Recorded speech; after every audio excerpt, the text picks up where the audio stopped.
Here's something I like to talk to my friends and colleagues during my matches or during our shows. Besides my addiction for the bloody Coca-Cola, is how was my very matches, especially my first three matches, which were kinda garbage. Like I told you in the last video, my first match isn't kinda lost. It's like I consider it a lost media match because I didn't have any kind of copy of that match until now, and it's been more than a year and a half. The only thing I can make a highlight from that match was this stuff, nothing else. Probably one of the best things that ever happened to me, and try to create that impact during my first match, my debut, was singing the American anthem, the American national anthem. No, I wish I could sing the Jimi Hendrix version, but no. Even though I was kind of getting into it to sing the song stuff, and then this freaking Brad hit me with that candlestick all over my fucking back. That's the other thing I can remember from the match and this sick mode. Yeah, I'm talking about my white noise. There was some cool stuff about the match, but not so good. It was a botch fest. But I guess for me as a newbie, as a junior, I guess it was kind of cool because I created the impact that I wanted to. Then the second match came up, the sobreviviente match at the end. Okay, there were so many wrong things about this match because the sobreviviente here in Santa Cruz, especially in our promotion, is like our Royal Rumble. And just in this case of having 30 men or 30 competitors inside the square circle, it's just 20 or 25 because we're kind of lacking on superstars and talent, if you know what I mean. Please come tell us. And I remember very clearly that before going into that event, into that match, it was my last day at work. I used to work at a huge hotel. I cannot tell you for legal sources, legal reasons why I cannot name that hotel. It was a big deal, but I was fucking tired as hell, you know, because right before doing that last shift, I was 2 weeks and a half working at night shift from 11 p.m. to 7 a.m. And trust me, doing those kind of days, those kind of nights, it's kind of annoying and fuck up your mind really badly. So as soon as I get into the arena or into the gym, which as soon as I get there, I fucking sleep in the ground, there was the moment of starting the show. Now, each of us inside the promotion has our duty. We have some tasks, we have some duties to do over there during the show. It can be setting up the ring, setting up the scenography, setting up the chairs, the tables, whatever you want.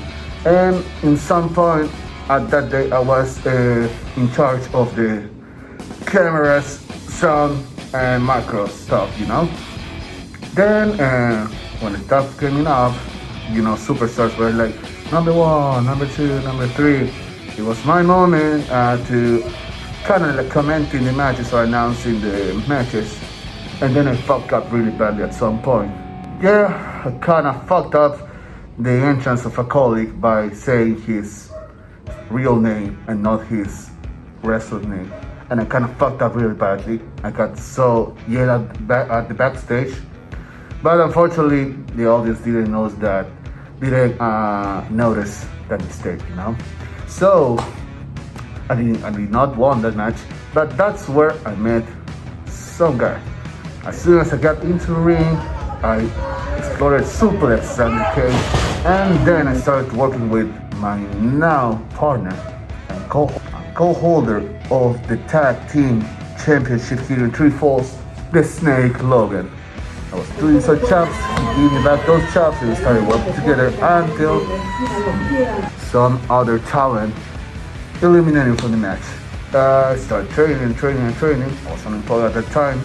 And the day was arriving, and it was Lucha Aniversario 5. One of the greatest events here on our promotion. Lucha Aniversario is like a WrestleMania, or Double or Nothing, or Starrcade, or Wrestle Kingdom, or Triple Mania, or whatever the major event from any other promotion.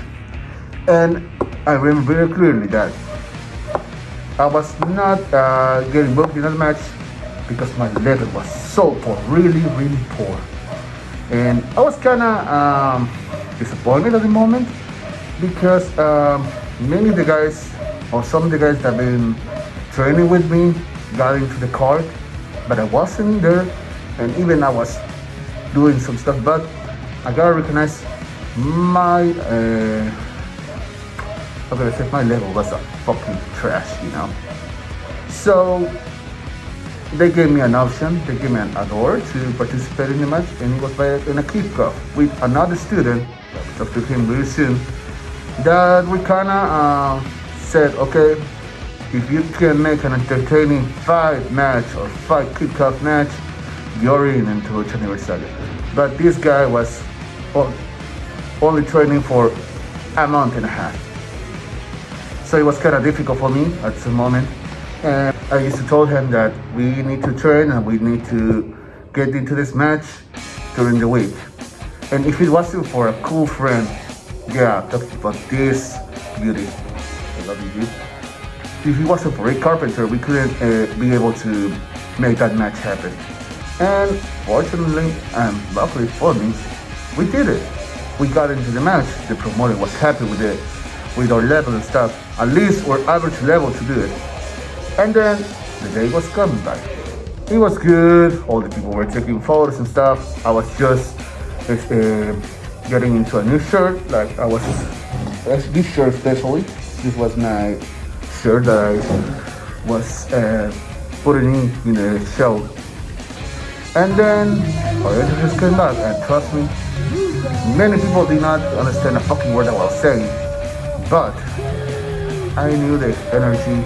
I was feeling that energy, that responsibility to get into the ring in the future like that one, even if it was the kickoff match. Then the match was coming in, just exchanging some blows, some hits, then started to dominate the match. It was going good so far, and in one of the exchanges, that kid, that was the name of that talent. He kind of hit me with his elbow in my right eye. Not once, not twice, 3 times. So you kind of know, and you kind of find out how was my right eye after that match. Then afterwards, adrenaline is running to your soul. There's no time for you bitching out about a hit or bitching out about a move or all this kind of bullshit that comes up in your mind, you know?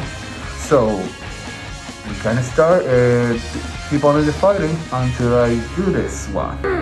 Yeah, that's my finishing move. I call it backpack exploder, or many like the guys here because they know no fucking English whatsoever. They go with power bomb. So the match is over. We got into the backstage area. Me and back kid were fucked as hell, you know. We were kind of tired. We were shaking on. I remember very clearly that I was getting close to one of my colleagues there, and he said, "Are you okay, dude? Are you okay?" He gave me some water and some candy to process all the stuff. My opponent was on the ground, kind of like shaking too because it was kind of intense for him as well. But in the end, it was an effort for both of us. So I cannot put in words how grateful I am to him. I tried to call him a couple of days ago because after that match, he got another 2 matches and then went away. Like, unfortunately, many of the other guys who used to be here before. There's some stuff about, I would like to talk to him at some point. I'm gonna try to reach out at him probably when I'm reviving this podcast. I hope he answers it though. And yeah, there's not much to say. Those 3 matches were kind of trash for me at some point, but if it wasn't for those 3 matches, I would say I wouldn't be in the position that I am today. I already have championships on my back. I already have cool matches on my behalf, which I'm gonna show up to you soon. And like a good old teacher says, I'm gonna try to say it in Spanish. Disfruta el proceso. El proceso es lo más lindo que tendrás. So it's kind of say like I have to enjoy the process about being arrested and stuff, which it's going cool so far, and that's something I'm kind of talk to the new ones here, because many new ones here that are getting into this business, they're not really how to be patient, and that's something I'm encouraging them to do. So that's for today's video, I guess.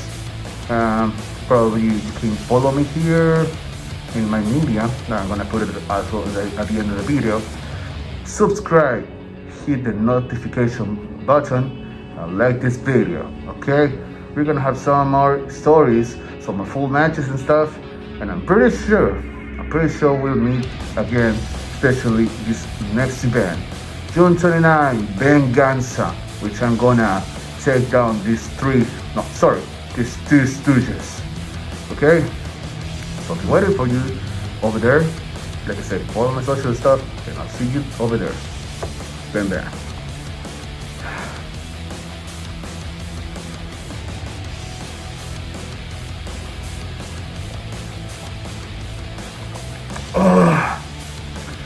And this shit's really good though.